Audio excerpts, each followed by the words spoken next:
முன்னாடி ஒருக்க சொன்னாங்கல்ல, முதல்வருக்கு என்னை கேட்டாங்க. அவங்க வேணான்னு சொன்ன பிறகு தான் அவர் சொல்கிறார், நான் கேட்கவே இல்லையே, முதல்வரே எனக்கு வேணான்னு தான் சொன்னேன்.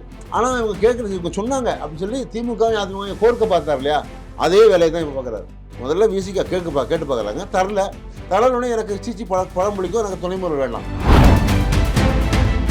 நான் சசிகலாவை கூட நான் உள்ளே சேர்த்துப்பேன், டிடிவி சேர்க்க மாட்டேன் அப்படிங்கிறதுல ரொம்ப தெளிவாக இருக்காது. ஏன்னா டிடிவி உள்ளே வந்தால் இன்னும் நிலம் மோசமாகும். அது மட்டும் இல்லை, டிடிவி நம்பி ஜெயிச்ச ஒரு எம்எல்ஏ கூட அவர் கூட இல்லை.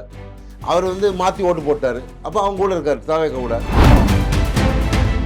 பார்ட்டி ஃபண்ட் வாங்குற காசை நாங்கள் அரசாங்க கஜானாவில் கொண்டு சேர்க்குறோன்றார்.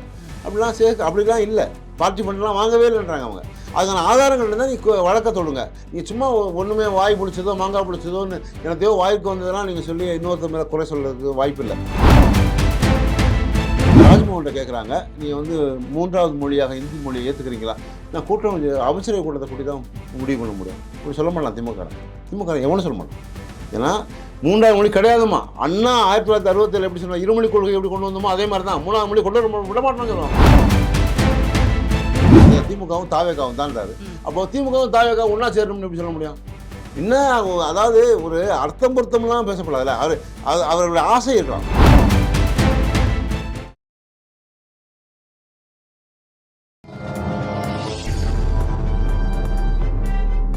பத்திரிகை.com நேயர்களுக்கு வணக்கம். இன்றைய நேர்காணல்ல அரசியல் ஆலோசகர் ராஜபாரதி நம்மோடு இருக்கிறார். வணக்கம் சார். வணக்கம்.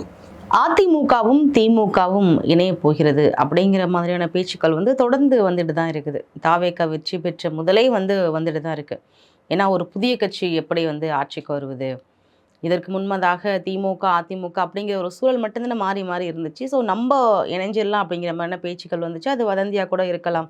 இது வதந்தி அப்படிங்கிற முற்றுப்புள்ளியெல்லாம் சிலர் வைத்தார்கள். சிலர் இல்லை இது உண்மை, இதை பற்றி நான் பேசினா அந்த இடத்துல அது நல்லா இருக்காது, இது ஒரு கூட்டணி தர்மத்துக்காக இல்லை பழைய கால நட்புக்காக நான் இதை பேசல அப்படிங்கிற மாதிரியான பல பேச்சுக்களுமே வந்துச்சு. இப்போ அதிமுகவும் திமுகவும் ஒன்றிணையுமா அப்படின்னு கேட்கும் பொழுது இப்ப அமமுகவின் டிடிவி தினகரன் என்ன சொல்றாரு அப்படின்னா, இது எல்லாமே ஒரு கால சூழ்நிலை, அரசியல்ல எது எப்படி வேணா நடக்கும் அப்படிங்கிற மாதிரி தான் அவரு பேசுறாரு. அவருக்கு சாதகமான சூழல் வருவதற்காக அப்படி பேசுறாரு. இன்னொன்று, திமுகவும் அதிமுகவும் இணையிறது அப்படிங்கிறதுக்கான வாய்ப்புகள் ஏன் இல்லை அப்படின்னு சொன்னால், திருமாவளவன் அன்றைக்கு அவரை முதல்வராக முன்னிறுத்தும் போது அதுக்கு எதிர்ப்பு தெரிவித்தது எடப்பாடி அவர்கள். அப்போது அதுக்கான வாய்ப்புகளை தரோம், நாங்கள் எதிர்கட்சியாகவே இருக்கோம். திமுக முதல்ல வெற்றி பெற்றவொன்னே அறிவிச்சிட்டாங்க திமுக, நாங்கள் எதிர்கட்சியாகவே இருக்கோம்னு சொல்லிட்டு. அப்போது அந்த அடுத்த ஆப்ஷன் என்ன சொல்கிறாங்கன்னா, திருமாவளவனை முதல்வராக ஆக்கினால் நாங்கள் வெளியே இருந்து ஆதரவு கூட தரோம், நீங்கள் ஏடிஎம்க்கு ஆட்சி அமைங்க, நாங்கள் அவரை முதல்வராக்குங்க, நீங்கள் கூட இருந்து பண்ணுங்கள், நீங்கள் சேர்ந்து பண்ணுங்கள், எடப்பாடி முதலமைச்சர் இருக்கணும்னு அவசியம் இல்லை. அப்போது அப்படி கேட்கும்போது அதுக்கு இவருக்கு அதில் ஒத்துழைப்பு இல்லை. அது எடப்பாடிக்கு அவர்களுக்கு திருமாவளவனை ஆக்குவதில் இல்லை. இன்றைக்கி அதை அன்றைக்கு அப்படி திமுக அதிமுக பேசுனாங்க இன்னைக்கு அப்படி சொல்கிறார் அவர். யார்? திருமாவளவன். அன்றைக்கு நான்லாம் இருந்தேன் அப்படிலாம் பேசுனாங்க, அதெல்லாம் நியாயம் சாத்தியம் இல்லையே. திமுக அதிமுகங்கிறது ரெண்டு எதிரிகள் எப்படி ஒன்று சேர முடியும் அப்படிலாம் அன்னைக்கு சொன்னார். அப்படி இருந்தவர்களே எனக்காக சேர்ந்துக்கிறதுக்கு முயற்சி பண்ணாங்கன்னு சொன்னார். ஆனால் இன்றைக்கி என்ன, தாவேக்கால இருக்கும்போதே துணை முதல்வருக்கு கேட்குறாங்கன்றார். அப்போது இது எந்த முகத்தில் வச்சு கேட்குறாரு? இது யாருக்கு? அப்போது தனக்கான ஒரு நியாயம் வரும்போது தனக்கு சாதகமாக பேசிக்கொள்வதும், இன்றைக்கி தனக்கு துணை முதல்வர் பதவி கொடுக்குறேன்னு கூட சொல்கிறாங்க. என்ன செய்கிறது? அதுக்கு வேணாம் தான் அப்படிங்கிற மாதிரி. ஏன்னா அதை வன்னியரசு போன்றவர்கள் இது பண்ணுறாங்க, துணை முதல்வர் நீங்கள் வாங்க. அப்போது விஜய் அரசு என்ன சொல்லுது, நேரடியாகவே சொல்லுது, அவங்கள கூப்பிட்டு சொல்லிச்சு. ஏன்னா எதுக்காக கூப்பிட்டுச்சுன்னா, நேரடியாக திட்டவே செஞ்சு அவரை. ஏன்னா அப்பாவை காணணும், நீ பேசுனது தப்புங்க அப்படின்னு சொல்லி திருமாவளவன் பேசியிருக்காரு. அடுத்த நிமிஷமே என்ன கூட்டணி கட்சியில் இருந்துகிட்டே நீங்கள் இப்படி பேசலாமான்னு சொல்லிட்டாங்க. சொன்ன பிறகு இப்போ துணை முதல்வருக்கு பேச்சு வருது. அப்போது 2 பேர் வச்சுக்கிட்டு 2 பேருக்கு ஒரு துணை முதல்வர் தருவாங்களா, ஒரு அமைச்சர் தருவாங்களா? 2 பேருக்குமே தரதுக்கு வாய்ப்பு இல்லை அப்படிங்கிறத சொல்லிட்டாங்க. இப்போ அந்த வெக்ஸ் ஆகிறார்ல, அந்த விவகாரத்தில் தானே வெறுப்பின் உச்சத்துக்கு போன பிறகு திமுக அதிமுக இணையறதுக்கான வாய்ப்பு இருக்குது.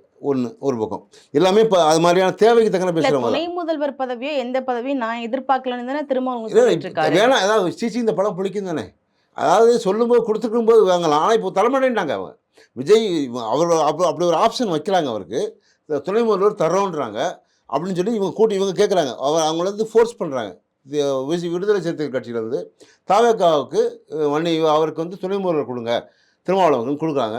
அப்படி கேட்கும்போது இவர் ஒத்துக்கிட்டாருன்னா, ஒத்து இருந்தாருன்னா தர்றான், வாங்கியிருப்பார்.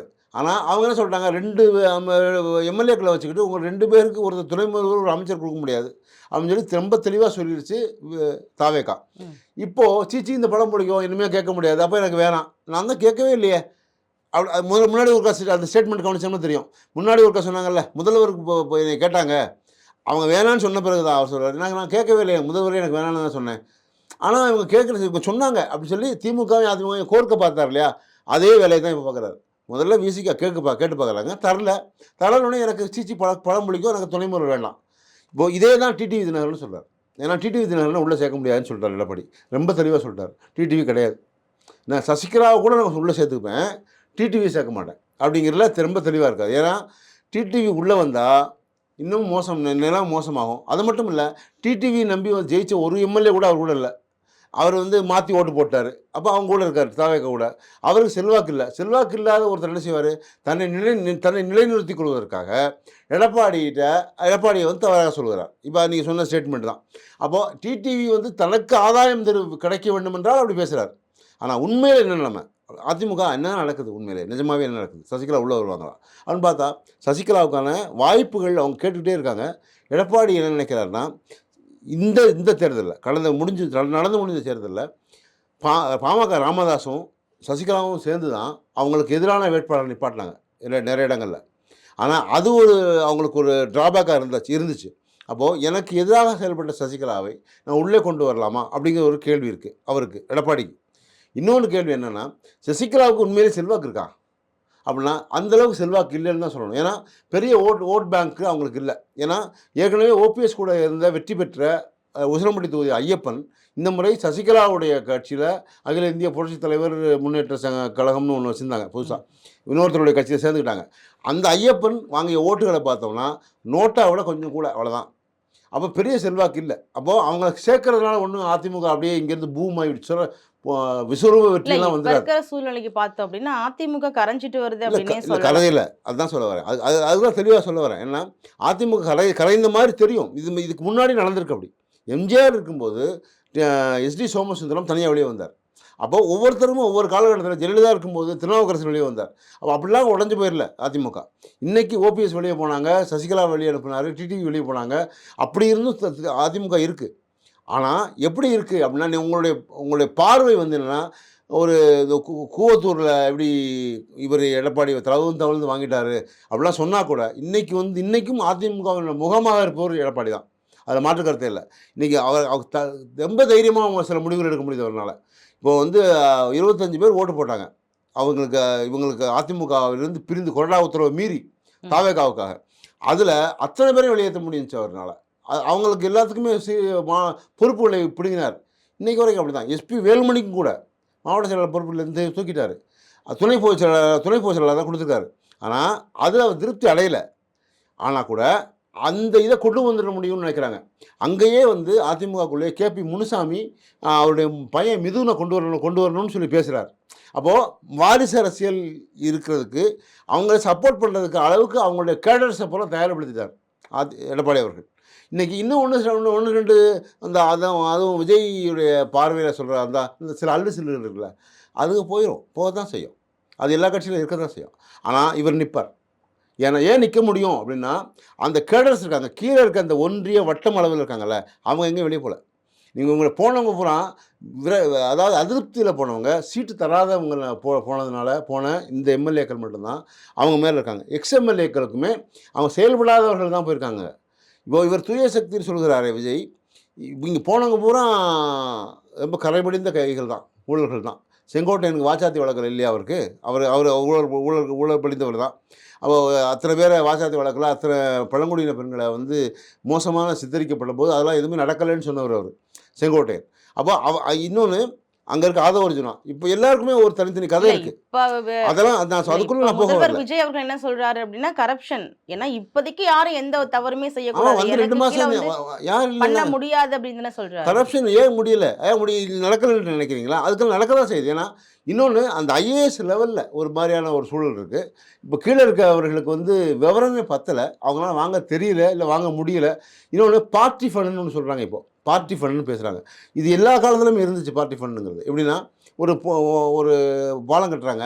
அதில் வந்து ஒரு 60-40 பாரி பேஸில் 60%க்கு காசு கவர்மெண்ட்டு 100% கொடுத்துரும்.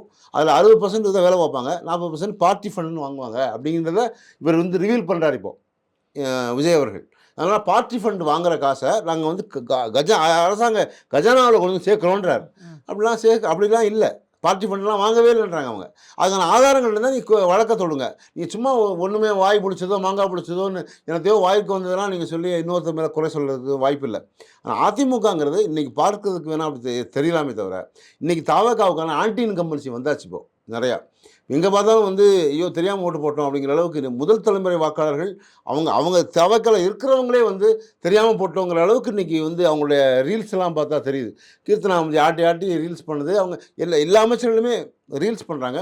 அண்மையில் விஜய் அவர்கள் வந்து இங்கே போகிறார், எங்கள் அரசு குழந்தைகள் மருத்துவமனைக்கு போகிறாரு. அங்கே போனால் ஒரு கூட்டம் சேருது. அப்போ அங்கே வந்து அதை தவிர்க்க முடியல, தடுக்க முடியல. அங்கே வந்து நிறைய குழந்தைகள் இருக்கக்கூடிய இடத்துல இன்ஃபெக்ஷன்ஸ் ஆகும். அப்போ அத்தனை கூட்டத்தை வந்து தவிர்த்துருக்கணும். அதுக்கான யோசனைகளை பண்ணலை. அங்கே போய் வந்து அதை வந்து சாதாரணமாக 3 விசிட் போகிறேன்னு சொல்கிறாரு. அப்போது நீ 3 விசிட் போக வேணாம்னு சொல்ல வரல. ஆனால் அதை வந்து எவ்வளோ பாதுகாப்போடு செய்யணுங்கிறது ஒன்று முக்கியம் இருக்குது அதில். இப்போ இதெல்லாம் வந்து ஏன் இதெல்லாம் வந்து யாருக்கு சாதகமாக இருக்குது அப்படின்னா அதிமுகவுக்கும் சாதகமாக இருக்குது, திமுகவுக்கும் சாதகமாக இருக்குது. ஏன்னா அவர்கள் திரும்பி வருவார்கள்.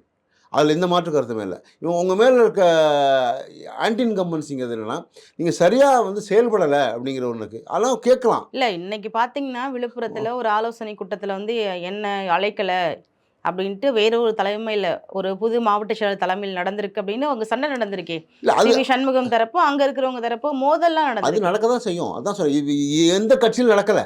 இப்போ விஜய் வந்து ஆட்சிக்கு வரதுக்கு முன்னாடியே ஒரு மாவட்ட செயலாளர் வந்து அவர் ஆஃபீஸுக்கு முன்னாடி பனையூரில் ஆஃபீஸுக்கு முன்னாடி உட்காந்துருந்துச்சு. அது கண்டுக்கவே இல்லை. கண்டுக்காம தான் போனார். கார் கதை கூட இறக்காமல் கூட போனார் அவர். அதெல்லாம் அது வந்து உள்நாட்டு குழப்பங்கிற மாதிரி உட்கட்சி குழப்பம். ஆனால் இப்போ எஸ்பி வேலுமணி கொடுத்தபோது சேம வேலுசாமியை வந்து மாவட்ட செயலாளராக போட்டாங்க. ஆனால் எஸ்பி வேலுமணி கலந்துக்காத அந்த கூட்டத்தில். ஆனால் அவர் அதிருப்தியாக இருக்கார். இப்போது எஸ்பி வேலுமணி சி.வி. சண்முகம் கோஷ்டிக்கு இங்கே உள்ள இடம் இல்லை. அதனால் அவங்க அமித்ஷாவுடைய கலைக்கண் பார்வைக்காக வெயிட் பண்ணுறாங்க. அப்படின்னா கிட்டத்தட்ட அவங்க பாஜகவுக்கு போகிறதுக்கு தயாராக இருக்காங்க. அப்படி போயிட்டாச்சுன்னா ரொம்ப கிளியர் ஆகிடும். அதிமுக மறுபடியும் கோலை வச்சுறதுக்கு மறுபடியும் வளர்வதற்கான வாய்ப்புகள் இருக்குது. இந்த உள்ளாட்சி தேர்தலில் பார்ப்போம். உள்ளாட்சி தேர்தலில் இன்னமும் அடுத்த கட்டத்துக்கு நகருவாங்க. இப்போ 3 கட்சிகளாக தான் இருக்கும் இப்போ. அதில் ஏன்னா இவர் இன்னொன்று சவால் விடுவதுங்கிறது சாதாரணமாக சொல்லிடலாம். அதாவது என்னென்னா நீங்கள் வெற்றி பெற்று பாருங்கள். அதை வந்து வெற்றி பெற்று பாருங்கிறதுக்கு முன்னாடி நீங்கள் எத்தனை முறை ஜெயிச்சிருக்கிறீங்க, இதுதான் ஃபஸ்ட் டைம் ஜெயிச்சிருக்கீங்க. ஒரு 6 மாதம் 30 60 நாள் கூட ஆகலை, முழுசாக முடியல. அதுக்குள்ளே நீங்கள் வந்து நீங்கள்லாம் மியூசி எடுத்துக்கிருவேன், அது பண்ணிடுவேன், நீங்கள் பண்ணிடுவீங்களா முடியல. அதெல்லாம் வந்து வெற்று ஜம்பம் வந்து வேலைக்காகாது. ஏன்னா அவர் 2 பேருமே வந்து மிகப்பெரிய ஆளுமைகளாக இருந்தவர்கள் 2 பேருமே. அதை பார்ப்போம் உங்களுடைய செல்வாக்கு எந்த அளவுக்கு இருக்குங்கிறத. அதனால் அதிமுகவுடைய தரம் இப்போ கூடியிருக்கு நிஜமாகவே. ஏன்னா எடப்பாடி அவர்கள் வந்து ஒவ்வொரு மாவட்ட செயலாளர்களையும் ஒவ்வொரு மாவட்டம் வாரியாக இப்போ கூட்டம் நடத்தியிருக்காரு. அதில் வந்து அவருக்கான ஏற்பாடுகளை செஞ்சுருக்காரு. அதனால் ஜெயலலிதா அம்மையார் கடைசியாக சட்டப்பேரவையில் பேசினது வந்து இந்த கட்சி 100 ஆண்டுகள் வாழும்னு சொல்லிட்டு போனாங்க. அது வாழும் அப்படிங்கிறதுக்கான சாத்தியக்கூறுகள் நிறைய தெரியுது. ஆனால் அதனால் இது மாதிரி எத்தனையோ பேர் போயிட்டாங்க. இப்போ இங்கே இருந்தவங்க நான் லிஸ்ட்டில் நிறைய சொல்லுவேன். நான் அதிமுகலேருந்து போனவங்களாக இருக்கலாம், திமுகவுக்கு போயிருக்கலாம், திமுகவில் இருக்கவங்க அடுத்த கட்டத்துக்கு போகலாம். ஏன்னா அது இதுவாக இருந்தாலும் திராவிட கட்சிகள் தானே, புதுசாக யாரையும் உள்ளே விடலைல்ல. நீங்கள் யாரும் வந்து எதுவும் செஞ்சிட முடியாதுன்னு நினைக்கிறாங்கல்ல. ஆனால் நீங்கள் வந்து முதுகெலும்பு இல்லாதவர்கள் போல் நீங்கள் வந்து பாஜகவுக்கு இணையாக செயல்படுவோம்னு நீங்கள் சொல்கிறீங்க. அது எப்பவுமே சொல்ல மாட்டாங்க. முதன்முறையாக ஃபஸ்ட் டைம் சொல்கிறேன். ராஜ்மோகன்கிட்ட கேட்குறாங்க, நீங்கள் வந்து 3வது மொழியாக ஹிந்தி மொழியை ஏற்றுக்கிறீங்களா? நான் அமைச்சரவை கூட்டத்தை கூட்டி தான் முடிவு பண்ண முடியும். அப்படி சொல்ல மாட்டான் திமுககாரன் எவனும் சொல்ல மாட்டான். ஏன்னா 3வது மொழி கிடையாதுமா. அண்ணா 1967 எப்படி சொன்னால் இருமொழி கொள்கை எப்படி கொண்டு வந்தோமோ அதே மாதிரி தான் 3வது மொழி கொண்டு வர விட மாட்டோம்னு சொல்லுவாங்க.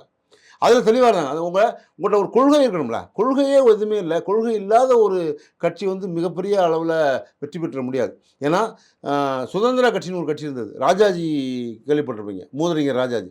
அவருடைய கட்சி அது சுதந்திர கட்சி. அவர் கட்சி முதலமைச்சராக இருந்த கட்சி காணோம். அவர் கருத்து இல்லை. ஏன்னா சனாதனம் பேசிய கட்சி, வர்ணாசிரமத்தை பேசிய கட்சி அது இல்லை. அது மாதிரி கொள்கை பிடிப்பு இல்லாத எந்த கட்சியும் தொடர்ந்து நிற்க முடியாது. காலம்தான் பதில் சொல்லணும், பார்க்கலாம். இப்போது விசிகாவின் திருமாவளவன் என்ன சொல்கிறாரு அப்படின்னா, பாஜகவை எதிர்க்கணும், ஒரு தொலைநோக்கு ஒரு பார்வையோடு நான் பார்க்குறேன் அப்படின்னா திமுகவும் தாமரைக்காவும் ஒன்றாக இருக்க வேண்டும் ஏன்னா வந்து நீங்க எப்படி வந்து திமுக கூட்டணியிலேயும் இருக்கீங்களா இல்லையா அதையும் சொல்ல மாட்டீங்க.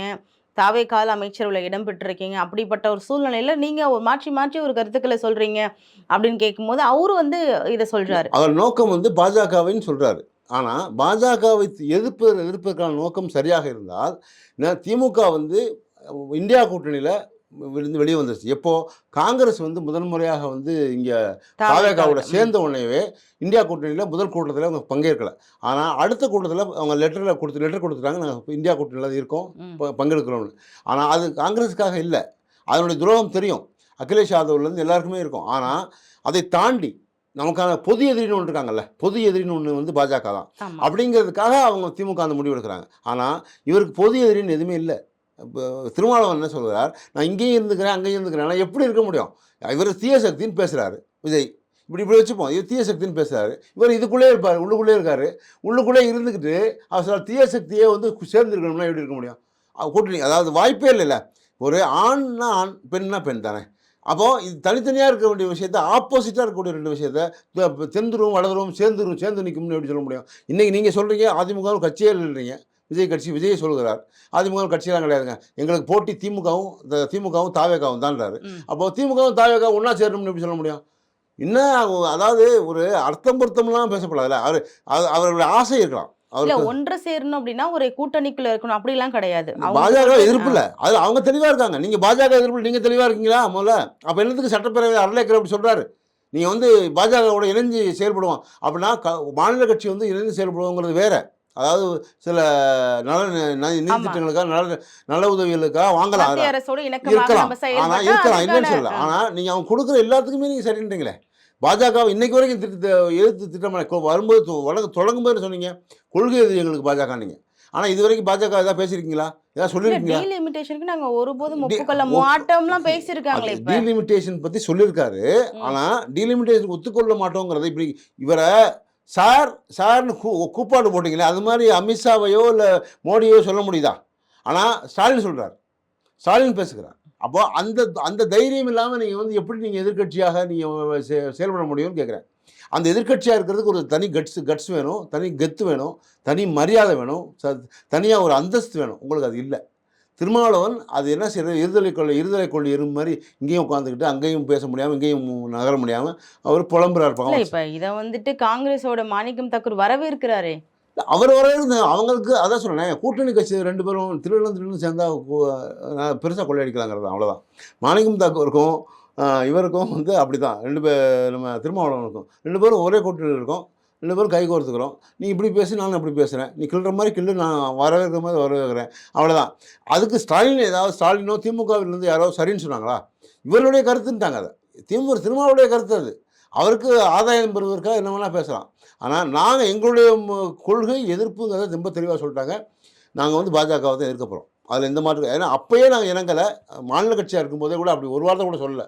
ஏன்னா, எ அங்கேருந்து ஜிஎஸ்டிய கட் பண்ணாங்க. காசு கொடுக்க மாட்டேன்ட்டாங்க. பிஎம்சிடிய உள்ள கொண்டு வரேன்னு சொன்னாங்க. அப்படிலாம் எதுக்குமே அவங்க தலையிடல. முடியாதுன்னு சொன்னாங்க. ஆனா, இன்னைக்கு நீங்க வந்த உடனே அடுத்த சட்டப்பேரவை உரையிலேயே வந்து இவ்வளவு சாதாரணமா அப்படி அவங்களுக்கு தலை வணங்குறீங்க. டீலிமிட்டேஷன் ஒரு பேச்சுக்கு சொல்றீங்களே தவிர, ரொம்ப டீலிமிட்டேஷன் பத்தி அவர் சொல்றாரு. விஜய் பேசும்போது, மேகதாது அணை பத்தி எனக்கு தெரியாதா? என்ன தெரியும்? சொல்லுங்க.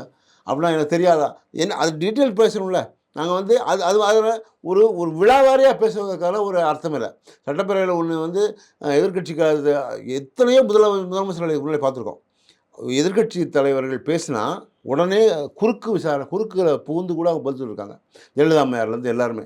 ம். ஆனா, இவர் குறுக்க பதில் சொல்லல. வீட்டுக்கு போய் எழுதுறாரு. ஸ்கிரிப்ட் குடுத்த பிறகு தான் பேசுறாரு. ஆனா, இங்க வந்து பேசக்கூடாது மனப்பாடம் பண்ணி ஒப்பிச்சு பேச வேண்டிய விஷயத்த, நீங்க வந்து நடைமுறைக்கு கொண்டு வந்து, நீங்க வந்து நாட்டு மக்களுக்கு என்ன செய்யணுமோ அத செய்யுங்க.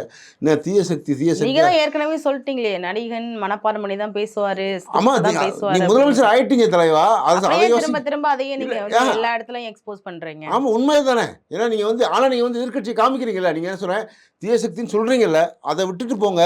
நீங்க வந்து உங்க வேலைய பாருங்கன்றோம். நீங்க முதலமைச்சர் ஆயிட்டீங்க. நீங்க எதிர்க்கட்சியா இருந்தா நீங்க அத பேசலாம். முதலமைச்சருக்கான வேலை பணிகள் நெறைய இருக்கு. அந்த வேலைய பாருங்க முதல்ல.